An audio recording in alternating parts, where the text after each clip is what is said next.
Well, this is really a moment to just drop the mic and leave, because a few things I wanted to share with all of you. But I think the first and most important is this. Moments like this are important.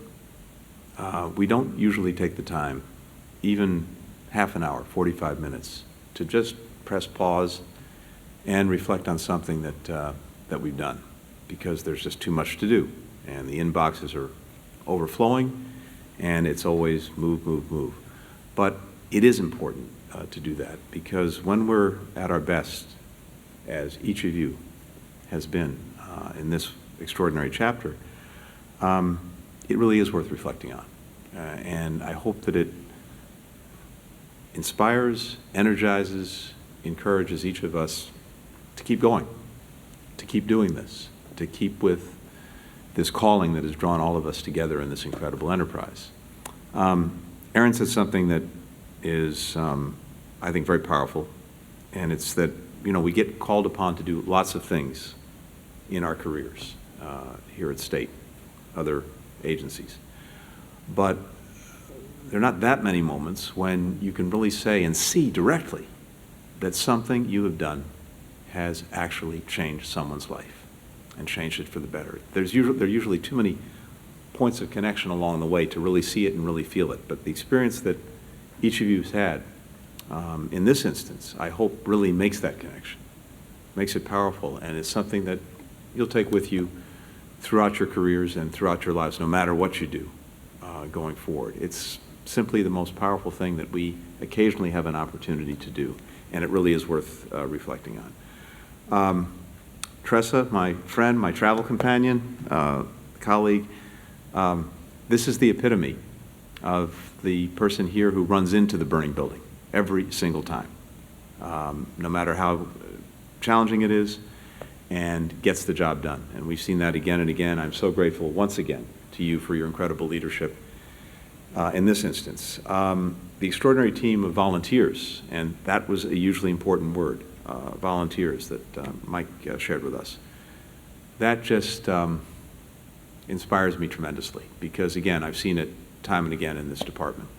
When we've had an urgency, when we've had an emergency situation, when we've had a daunting challenge, people have been raising their hands. They've been standing up, and they've been running, you've been running into the building. And that makes a huge difference. Your determination, your skill, your heart, which is also very apparent in the stories that we've heard from Catherine, from Marta, from Josh, from Hannah, from Gail, from Michael.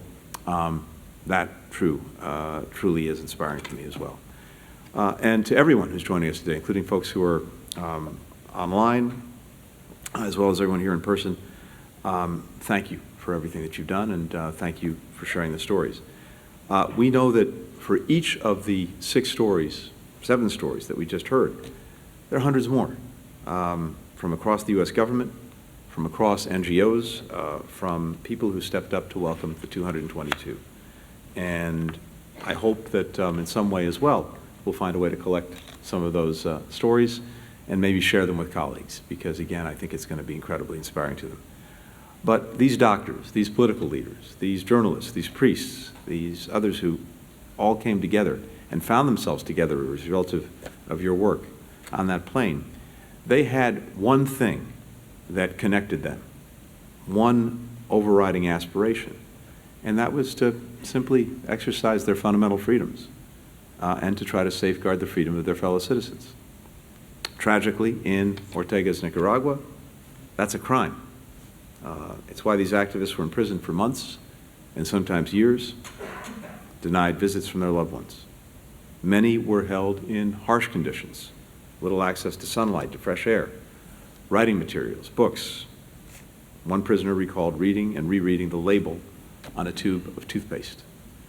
And as you've heard, living with that constant fear that you could be pulled into another cell, to be beaten up, to be tortured, the constant fear that you might even be executed, living with that every single day is its own kind of horrific torture. But it's precisely because of the power of their message, their actions, the alternative vision that they have for their own country, and the way it should treat its own people. It's exactly why the regime stripped them of their citizenship soon after they came to the United States. That too speaks volumes. But it's also why we felt compelled to do what we could to bring them to safety. And it's why the work that all of you did and did together was so important. Now, that work began in large part with our colleagues in Embassy Managua, who negotiated with the Nicaraguan government, creating a system to ensure that each of the 222 prisoners was accounted for, and when the moment finally came, during the early morning hours of February 9th, physically escorting them to the airplane and then to their freedom. Catherine talked about the waiting for that final confirmation, and I know that's excruciating. And as this was all happening, and Brian and Aaron and others were keeping me informed of what was going on, I have to admit, I wasn't so sure this was really going to come together. I had a funny feeling, oh, this is going to fall apart. It seems almost too good to be true. But too good to be true because so much work actually goes into this. These things don't just happen. It takes the incredible effort that started in Managua to actually get it done. From there, more than 350 of our colleagues from the U.S. government, as well as partners from the state of Virginia, NGOs, you all took over. You worked around the clock, you worked through the weekend, reuniting prisoners with their loved ones. You interpreted for them. You provided them with food, with clothing, with health care.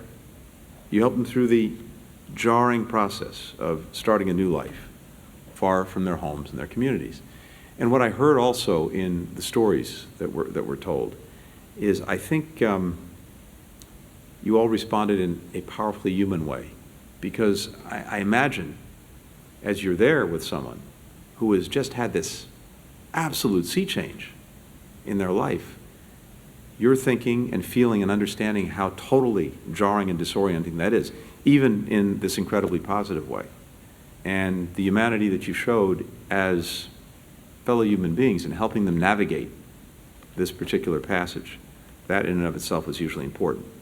And indeed, it wasn't just what you did, it's how you did it, with care, with compassion, by asking each of our Nicaraguan friends, how are you doing? Are you okay? What do you need? Probably a question they hadn't been asked in a long, long time. By arriving at the tarmac with American colleagues that they knew from the past, they were welcomed by familiar faces. And Marta, I know that must have had a powerful impact on them as well. As one of the volunteers put it, the whole operation was successful because we all cared too much to accept anything less. Now, because of this work, our Nicaraguan friends are beginning new lives across more than 24 U.S. states, some now moving on to other countries as well.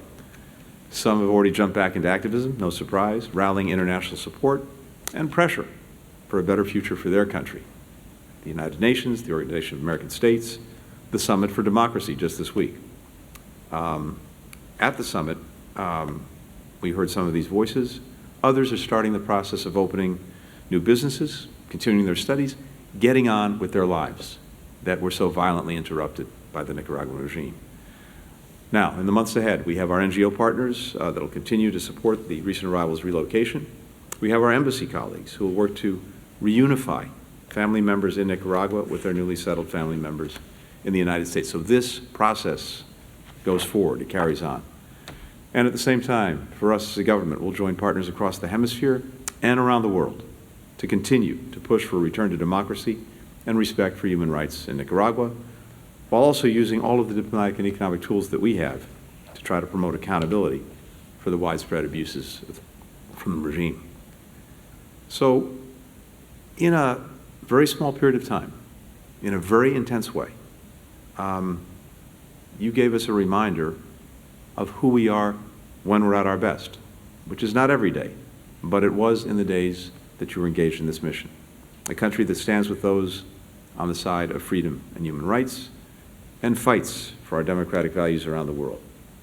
You've demonstrated that with your service, you've demonstrated that with your dedication. So I'm so glad we just had a few moments together, again, to press the pause button, to reflect a little bit on what each of you has done, and to take that with you going forward, because this career that all of you have been called to in a variety of ways, I know a lot of days can be frustrating. I know we pile on the work, the inbox gets higher, the resources seem to shrink, and we're working on all of that. And I know there are days for each of us when we say, is it worth it? Maybe I should be doing something else.